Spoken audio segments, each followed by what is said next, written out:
Have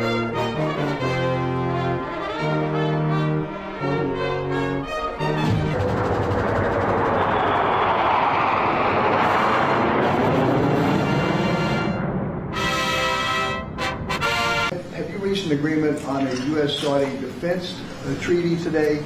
And are you going to bring up the Abraham Accords in your discussion? I already brought them up. What did you say? I think I got a positive response. Would you like to respond? Yeah, so put you on the spot. yeah, so definitely we believe having a good relation with all Middle Eastern countries is a good thing, and we want to be part of the Ibrahim Accord, but we want also to be sure that we secure a clear path of two-state solution.